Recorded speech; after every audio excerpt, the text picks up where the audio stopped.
Everybody, welcome back. It is the season that we love to hate. We love it because the weather's nice. Hate it because the weather brings lots and fun allergies that we all have to deal with. Geethal Patel with Premier Allergy is with us today to talk about all those things. And, I know this past year, at least when allergy season came around last time around, there was a lot of fear in that because of COVID-19. You're wondering, okay, is this normal?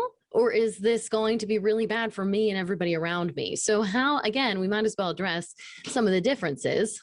Absolutely. Yeah. Thanks, Hattie, for having me. Yeah. So last year, 2020 was definitely a year to remember. But for allergy sufferers, it actually wasn't a terrible year. It was actually a very cold May for us. And so that actually kept the pollen counts lower. There was a lot of things going on also. So we were inside more. We weren't out, the pollution levels weren't that high. So May 2020 really wasn't bad for allergies. However, 2021, I think, is going to be a little bit different. No. We're expecting it to be a very warm spring, which is going to be great. But it's also going to mean more pollen levels for patients with allergies. It's going to be a tough one. So I'm just going to be sitting outside, just, dying of allergies, refusing to go inside. Well, we can help with that. Hopefully that doesn't happen. But yeah, like you were saying, it can be very tough sometimes to tell the difference between allergies and COVID. And especially right now, really just going to the store, and if you're coughing or, have a runny nose, you're going to get looks just because you want to make sure that you're not contagious. So there are some things to look for with allergies. Most commonly it's going to be runny nose, itchy, watery eyes, some drainage down the back of your throat, which can lead to a little bit of sore throat also. And you can get a little bit of fatigue with allergies also. With COVID, you're going to be thinking more when you see symptoms of fever, coughing, shortness of breath. And with that, it's more of an intense fatigue.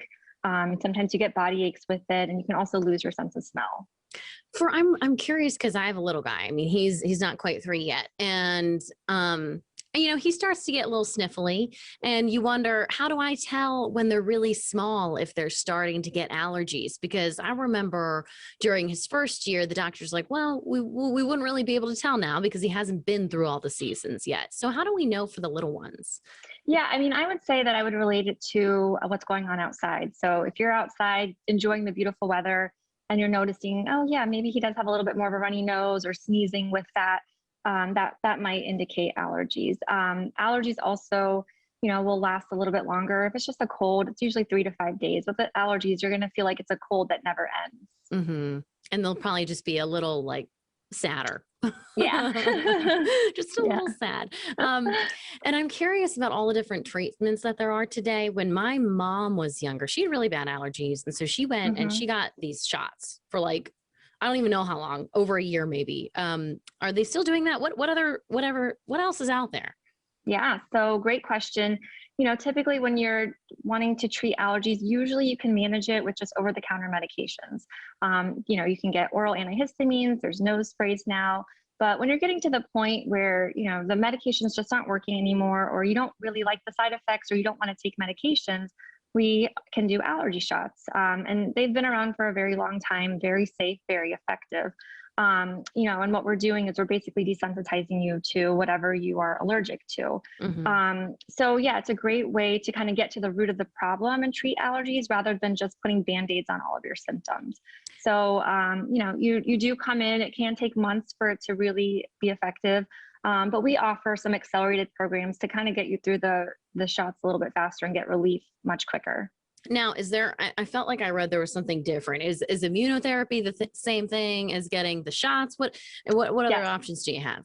Yep. So immunotherapy is the same thing as allergy shots. Okay. So at our office, we offer something called Rush and Cluster. So basically an accelerated program. So typically when you're doing allergy shots, it's a very gradual buildup. And you can take about a year to get to that maintenance dosing. When we do it in our office, we can get you to maintenance dosing in about 2 months. So, if you were to start right now, by peak allergy season in May, you could be feeling better. So, and you didn't really give us much hope for the season. You're saying it's probably going to be a little worse. I think they're predicting a pretty bad allergy season. Yeah. And then do they get worse as we age? What's the deal? That's a really good point too. Yeah, I mean, if you're genetically predisposed to having allergies, we tend to see that where patients come in one year, they're managing with medications, and then they come in the next year and they're like, okay, now the medications aren't working. We need to do something else. But then there's a lot of other things that are also not in our favor. We can blame climate change. There's more carbon dioxide. So then the pollen really thrives in that weather. And so we are seeing a lot more pollen also. All right. Well, thanks for all the information. If we need anything else, where do we go? Yep, you can come to our office, Premier Allergy and Asthma. We have 10 locations throughout the city. We'd be happy to help you. Awesome. Thank you so much. I appreciate you. Of course. Thanks for having me.